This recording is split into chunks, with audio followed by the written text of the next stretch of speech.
This week in Latitudes, we finish our fishing trip of Samoa with Steve Cooper.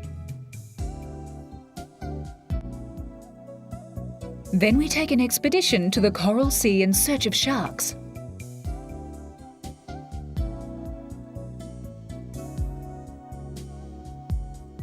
And while the sun's still out, we wander through the Cairo Museum and see some of their hidden treasures.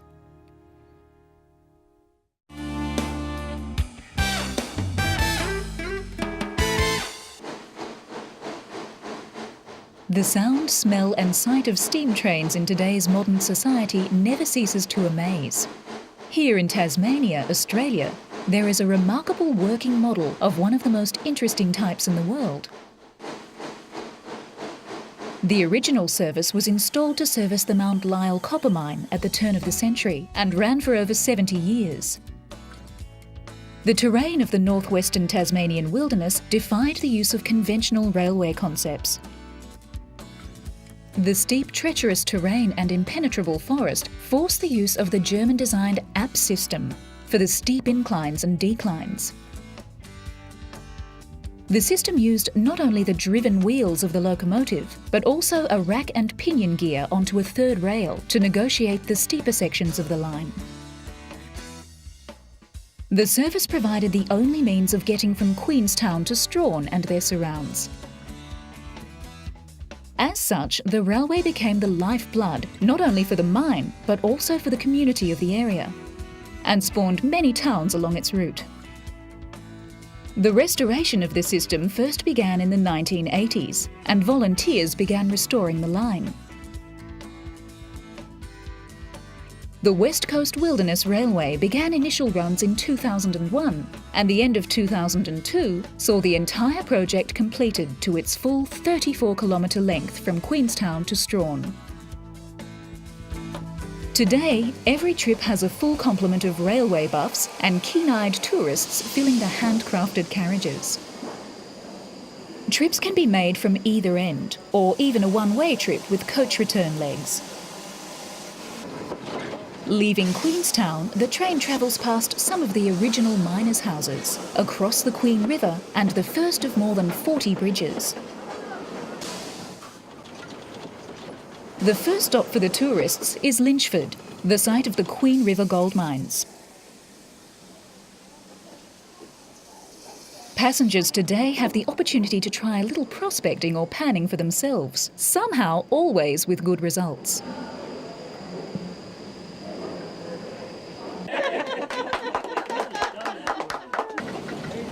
The train then heads off again for the trip to Halls Creek, then to the start of the rack rail, which assists the engine to pull its load up the 1 in 16 gradient. Here is truly spectacular scenery, steep ravines falling away from the line as the train climbs through the dense rainforest of predominantly myrtle and the leatherwood trees. Then it's on through the 1 in 20 and in places 1 in 12 descent to the halfway point of Double Barrel. If passengers thought they'd already seen the best ravines on the way up here, the rest of the trip through Rheindima now brings gasps of amazement. Let you enjoy this beautiful scenery that Mother Nature has given to you. And when we get closer to the gorge, we'll talk to you a little bit more about that.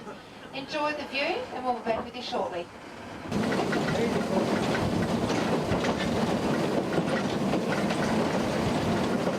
Somewhere down there is Sailor Jack Creek, hundreds of feet below, hidden by the rainforest. The line is now connected by bridges and trestles, many as long as they are high. Sailor Jack Creek empties into the King River, and the line follows the sheer walls with more cutting and more bridges. Arrival at Double Barrel signals time for lunch from the buffet car from Strahan. As the engine moves to the turntable, more photo opportunities occur. There are also options for a rainforest walk.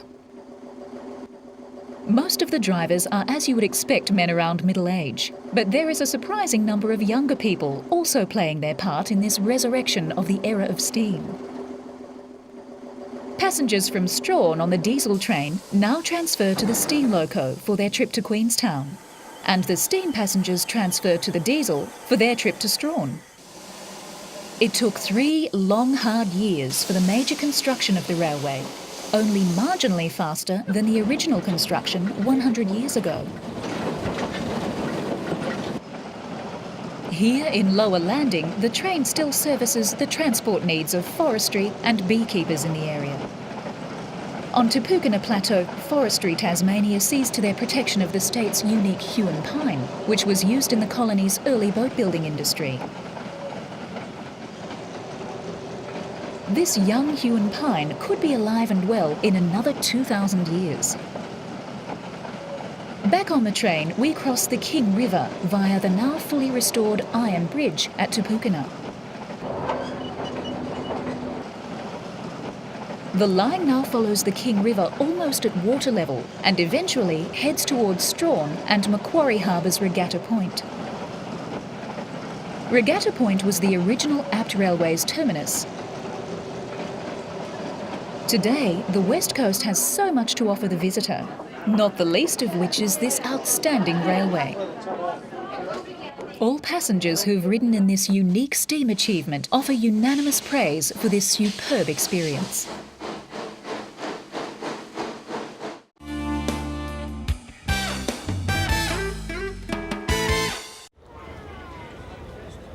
The Egyptian Museum is one of the most visited buildings in the world. The exhibits here are regularly rotated to maintain the high level of interest for the thousands of visitors who come here annually. Occasionally, though, even the curators here are surprised by the extent of the museum's stockpile. The basement of the Egyptian Museum has recently been the centre of excavation efforts by Egypt's Supreme Council of Antiquities, or the SCA. After digging and rummaging around in the basement, the SCA came across a cache of hidden treasure. This got the SCA Secretary-General, Dr. Zahi Hawass, thinking that there might be more treasures in other storage rooms. To the surprise of all, when other possible storage rooms were checked, more treasures were found. These unique artefacts have never been shown before, and had spent their recent history in the basement of the Cairo Museum. In total, all the digging in the basement of the museum revealed about 250 pieces that had never been on display before. Some of the items found even included rare royal statues. These treasures were prepared for public display during 2002, on the occasion of the 100th anniversary of the Egyptian Museum. A huge celebration was attended for the anniversary, with the revealing of the hidden treasures from the basement as its centrepiece.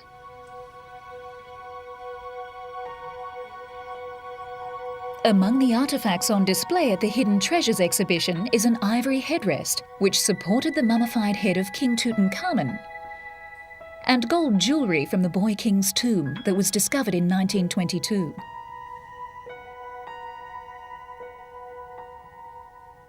Statues, tablets, coffins, and a wooden prosthetic toe attached to a 3,000-year-old mummified foot are also on display at the exhibition. The artefacts contained in the tomb of Tutankhamun, who ruled Egypt in the 14th century BC, took almost 10 years to remove from the site discovered by British archaeologist Howard Carter.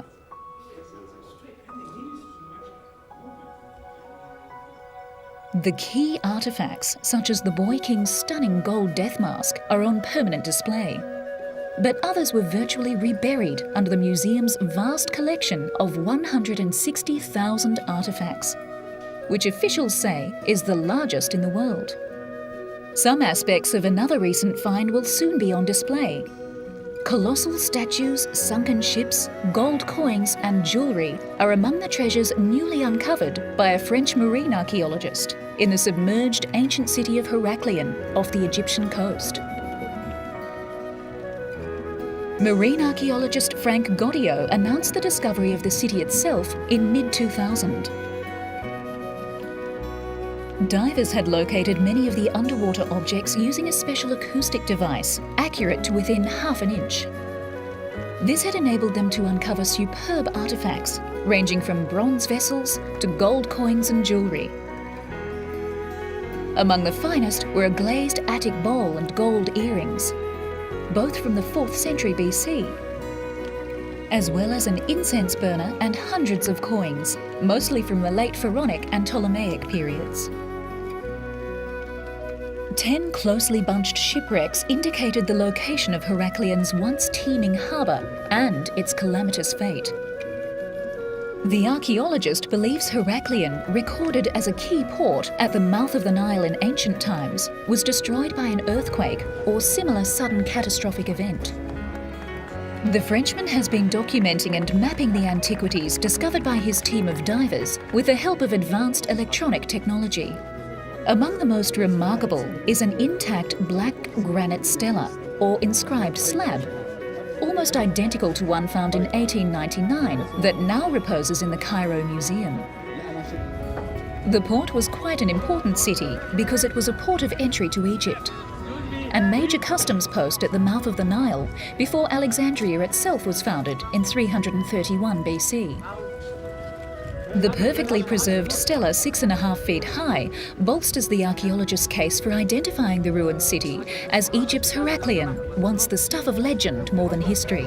Godio's team found 3 huge pink granite statues, one of the Nile god Hapi, the others of an unidentified pharaoh and queen. They lay on the seabed near a granite shrine, or naos, with hieroglyphics from the Ptolemaic era, showing that it was the sanctuary in a temple to the supreme god Amun, apparently the great temple of Heracleon. Cairo Museum is unique, not only because it was built as a museum 100 years ago, but also because it contains treasures, artifacts, mummies, and many of the major and important statues that have ever been found.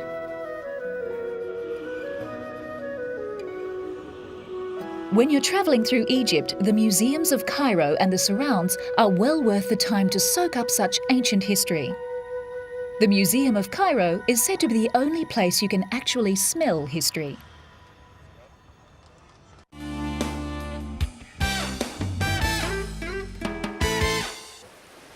While visiting Samoa, Steve Cooper, one of Australia's most prolific fishing writers and sports fishermen, took the short drive along the coast road to view some of the sights of this tropical paradise. One of the stops Steve couldn't resist was the restored home of his favourite writer, Robert Louis Stevenson, the Villa Vialima. Stevenson, most remembered for his fictional work of Treasure Island, Kidnapped, and The Strange Case of Dr. Jekyll and Mr. Hyde, was at the height of his powers when he died suddenly of a stroke here in 1894. He had moved to the warmer climes of the South Pacific as his failing health due to tuberculosis declined. The home has been fully restored and now houses much of the writer's memorabilia. Many of the original period furniture pieces have also been restored.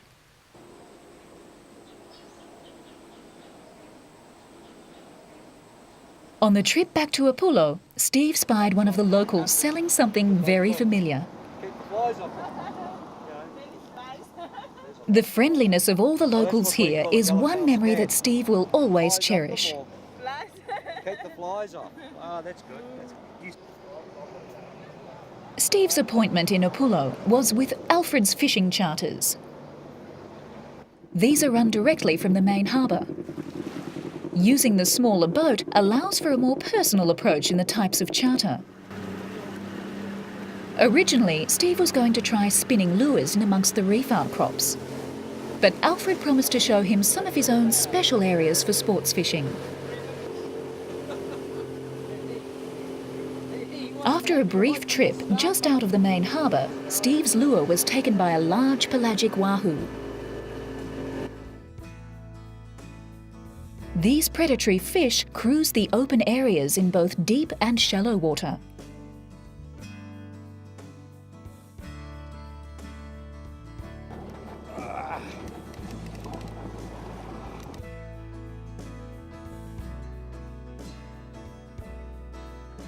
No sooner was the wahoo released and the boat back underway again than the lure was again attacked, this time by a group of small yellowfin tuna.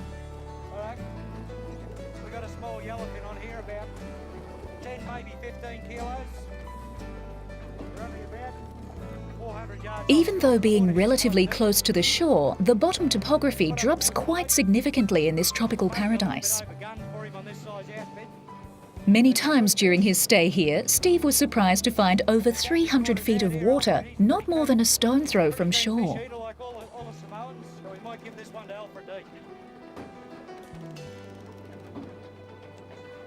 Steve had already decided to keep a small amount of his day's catch for dinner that night, and as a gift to Alfred and his family for sharing with him such outstanding fishing. Thank you. Keeping on ice. Some fishermen are well known for improving the truth, but Steve's time in Samoa can only be described as the perfect Pacific paradise.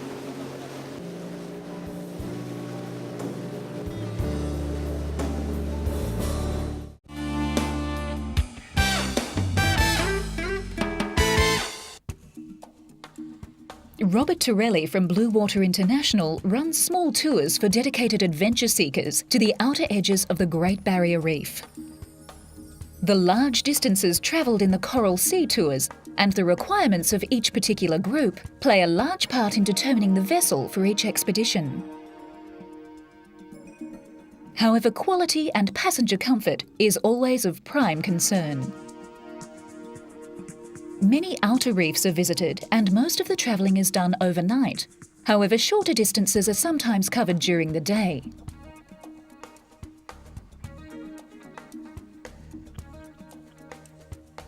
Which gives travellers time to appreciate the vastness and nature of the Coral Sea. Many of the coral and sand keys are very small and barren. However, the larger ones tend to be a haven for birdlife.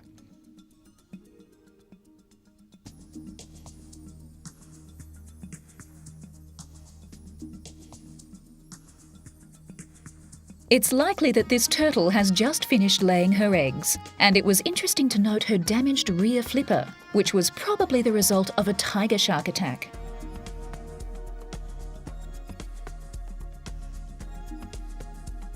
The Coral Sea is definitely a place which never fails to surprise even the most travelled and experienced diver. This pod of minke whales swam past the Canimbla after Rob's visit to the Sand Key. Robert's trips attract local and international travellers. On this trip, a world-renowned underwater photographer requested a shark expedition be organised. Many and varied pursuits can be fitted into each adventure, from reef fishing and photography to exploration and blue water hunting. However, some people participate just for the overall adventure. These shallow reefs, which are seldom visited, yield many prized table fish, like big coral trout, as well as large numbers of school trevally. As always, after some fast action, the divers' activities come to the sharks' attention. Small reef sharks don't usually present problems to divers, but do like to hang around, hoping for an injured fish trying to escape. Many terrains are encountered in the shallow reefs, from steep reef faces to vast sand meadows, and experienced hunters usually take varied styles of equipment with them. In a short time, the divers are back on board the Canimbla with their catches. Some of these fish will be used to draw in the larger sharks for the photographic expedition. After an extensive dive brief, the participants looking for sharks begin readying their gear. The briefing ensures all divers and crew know what to expect and how to act once in the presence of a large shark. It can take many hours to attract a suitable shark, but on this occasion, a large tiger shark appeared in around 45 minutes. Years of experience and careful planning allow for these interactions to be carefully and very safely managed. We'll get them feeding first. We'll get some tuna frames off the other spearos, and we'll get our slick going. And when they come in and start feeding, that's when we'll take turns getting in the water, one man at a time. And hopefully we'll get some really good action today. We'll have some bait right up on the step as well, and hopefully we'll be able to sort of tease them in and get nice and close. Now, make sure that you don't swim aggressively. After an experience like this, most travellers now hold the sharks in awe and readily accept them for what they are. the masters of their environment, And they should be able to and not the mindless eating machines they're portrayed as. nice and Really good. Absolutely fantastic. Later in the day, some other delicacies are gathered for dinner. They have a mechanical winch to pull them up.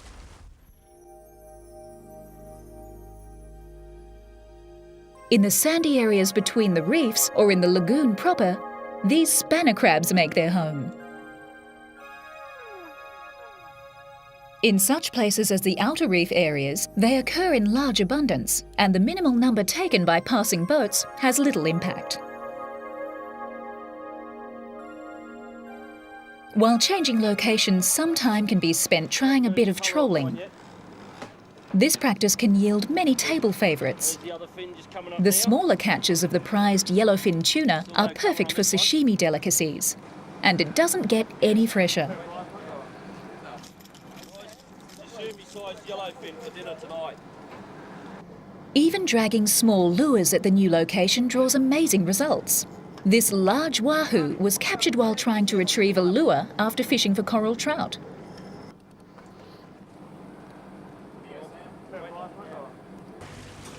The spanner crab nets are collected at the end of the day. The size limits and quotas are strictly adhered to in the course of managing the area's resources. Mud crab will grow another leg. The Coral Sea gives the divers many opportunities to view a large number of shark species. The next day, this hammerhead moved in to take the fisherman's burley. Despite losing their burley, the divers enjoyed the interaction with this seldom encountered species. Many blue water hunters venture to the Coral Sea for that once-in-a-lifetime experience of landing a trophy game fish, such as this large dog-toothed tuna. However, the burley and the fighting game fish inevitably attract the whaler family. These small reef sharks generally don't prove to be a problem, preferring to clean up the diver's burley trail. The expeditions run by Robert Torelli, whether for photography, fishing, or the sheer experience, are truly adventures at their best. Join Latitudes again when we next trek the globe and explore fabulous and exciting holiday destinations. For further information regarding any story on this episode, log on to www.pbtv.com.au. This program is proudly supported by PATA and Always Dive Australia.